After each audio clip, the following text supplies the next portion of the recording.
What's going on, everybody? This is Catchin a Vibe here on Fight Vibes. Here we're going to be breaking down all the main card fights, so tune in, grab some popcorn, look at the fight card yourself, kind of follow along, and let's get into it. Opening up the main card, we got Beneil, Dariush, and BSD. Kind of looking forward to this one.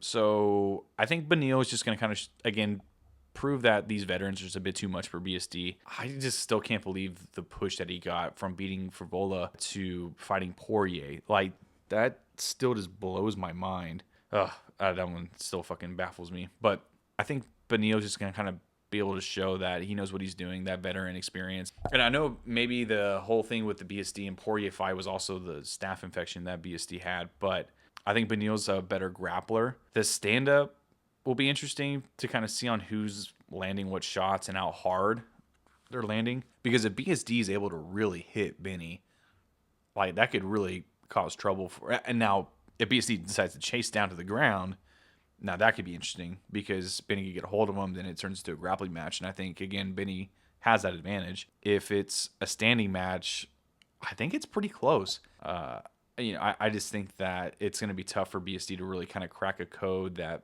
Beneil hasn't necessarily seen before. I think Beneil wins this not easily. I think he just kind of, again, shows that the veteran level, and I think he wins the decision. Next up, the match I'm looking forward to the most, Leon Edwards and Prates. I am super pumped for this one. So here's my thing with this fight. I do think that Leon has a pretty good shot of winning this, especially if Prates is going to come out looking for a one-shot knockout like he did against Gary.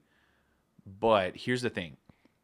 I do think that Prates has learned from the Gary fight, and he's even said it himself that, like, I wish I wasn't going in there looking for the one-shot knockout. Or he said something along those lines. So I do think that he's going to take that same approach to this Edwards fight in terms of, or I guess like the fixed approach to this Edwards fight, considering that Edwards is really a counter striker and really looking to just have that opportunity to strike back. And again, I think him matching up with Prates is perfect for Leon. I don't think that the last couple matchups obviously have been very favorable for Leon. Considering that they've pretty much all been grapplers. Him fighting a striker, I could see where he's getting that confidence. I mean, he looks confident this week. He sounds confident. He's sounded confident before and hasn't really shown up. There's a confidence in saying that, like, I'm going to top of the division for a reason. And then there's a confidence in saying that I'm going to be at the top of the division no matter what. I think Prates' motivation is a bit more than Leon's. So I'm going to go Prates. I could see him knocking out Leon. And the only reason why I say that is because I think that Leon falls for some basic stuff sometimes. But Prates isn't necessarily, I think, set up a lot. I think the body work's going to be pretty key as well. Prates has to look out for those elbows from Edwards. But yeah, I think Prates wins it. I'm going to say TKO. I'm not too sure which round, maybe second. But yeah, I'm really looking forward to that one. That's going to be a good one. Next up, another matchup in the welterweight division. Sean Brady and Michael Morales. I am also really looking forward to this one. It's almost like kind of like the opposite of Leon and Prates. So where you have these two welterweights that are really good grapplers. I think Brady's a better, I guess, like technician on the ground compared to Morales. I think Morales has a lot of just strength. He's very smooth on the ground as well, but there's a definitely a different level whenever you watch Brady kind of grapple compared to Morales. The only thing that worries me about this fight for Brady, he's gotten TKO'd by Beneil. I think getting hurt by Beneil isn't necessarily the greatest thing, especially when you're going up against someone like Morales, only because Morales hits like a truck compared to Beneil, I would think. That's the only thing that worries me for Sean is just getting hit by a big shot and then him kind of just not panicking, I guess, but not being able to recover quick enough. But oh man, this is a more of a pick'em fight for me, only because of the punch factor from Morales and then the grapple factor from Brady. I mean, and Brady was getting hit by Leon, and they weren't like crazy shots either. He's just super stiff on the feet. Oh my God. I think I'm going to go Brady, but this is such a coin flip fight in my opinion. I'm really looking forward to that one just to see on what the fuck the outcome is.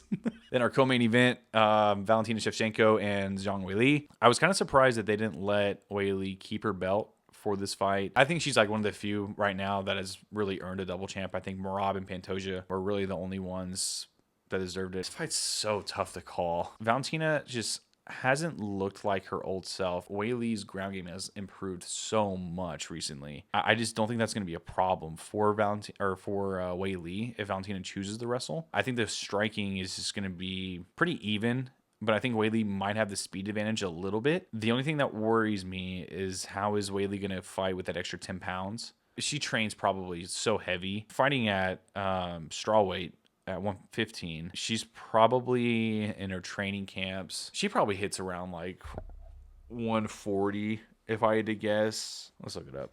Yeah, so Zhang Weili walks around 135. So she really doesn't cut that much weight. I mean, she's cutting 10 pounds of her walk around weight.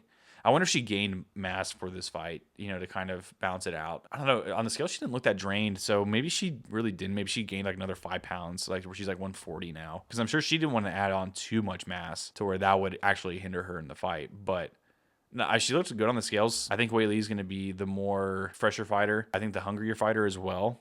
I think Valentina, again, is just kind of... I think before when she lost the belt to Grasso... you saw it, I think, even in the Santos fight. You could just tell, like, she was kind of just bored. And I think just dominating the division that long, it bores these people out. And, I mean, rightfully so. And I think also along with that is just the amount of tape that these people have on them. I think John Jones was another example of that. Just like a long-reigning champ to where people were actually having a lot more film. They were kind of figuring him out. Anyways, I think Weili's going to take it a decision. I'm really looking forward to this fight. I've been wanting this fight to happen for such a long time now. It's such a shame that Weili doesn't have her belt with her to make it a double champ fight. Nonetheless, it's happening. I'm not even going to complain. Weili decision and new. And our main event, Della Maddalena and Islam Makhachev. I have Islam winning this, and I don't want to say easily, but I do think he's going to finish it within 3 rounds. The reason why I say that is watching back at the Beneil fight between him and JDM. Beneil didn't shoot until the 3rd round. By the time he's shooting, in that 3rd round, they're already sweaty, got, water on them and shit from in between rounds. They've got blood on them from their cuts. Their grip is probably already tired. And by the time you're shooting that 3rd round, it's kind of like, unless you really know that you can get this guy down, like, I think you should just save your energy and at least just have him think about it and not fully commit to these takedowns. And he was fully committed to these takedowns, and it was not going anywhere. And again, I think it was just a matter of it being a little too late for him to do that. And I think Beneil was just so set on showing off his hands for whatever reason, and it just didn't work. Islam is going to... I mean, there's no way he's not going to. He's going to wrestle with him within that 1st round. I think when he gets it down in that 1st round, it could be over within that first. I know that Craig Jones is over there working with JDM, and he's been kind of the kryptonite to a lot of these Dagestanis and stuff, but I just think that Islam is still steps above and steps ahead Craig Jones. I just don't think that no matter how much training that JDM is going to be doing on the ground with Craig, I just don't think that's going to help him with Islam. I think Islam is just going to continue to kind of show that he's just levels above everybody else. And I mean, even JDM was just getting hit a lot by Beneil, and it was because of that takedown threat. And the takedown threat is just going to be so much bigger with Islam right there in front of him compared to how it was with Beneil. Because, I mean, again, Islam's going to be able to chain wrestle 10 times better. And along with Islam striking looking better and better each fight, I mean, it's going to be tough for... I will say Beneil probably has better striking in terms of like technique and stuff, but Islam definitely has been improving on his striking. I don't want to see him tested against JDM. I know he tested against Poirier and worked out pretty good for the most part, I would say. I think, again, you're going up 15 pounds. These guys are a bit bigger. You haven't quite been hit by that heavy of a guy yet. If I'm in Islam's corner, I'm telling him, let's play it safe and let's wrestle right off the bat. Let's give him that threat. Let's show him that threat is real. If we get to the ground, let's fucking darce this guy. I think Islam's gonna win within the first 3 rounds with the sub. I think it's gonna be an and new. It'd be interesting to kind of see like what even happens next, because I know that Usman was in talks, or I guess it mentioned. So I don't know. We'll see. But I hope everyone enjoyed this,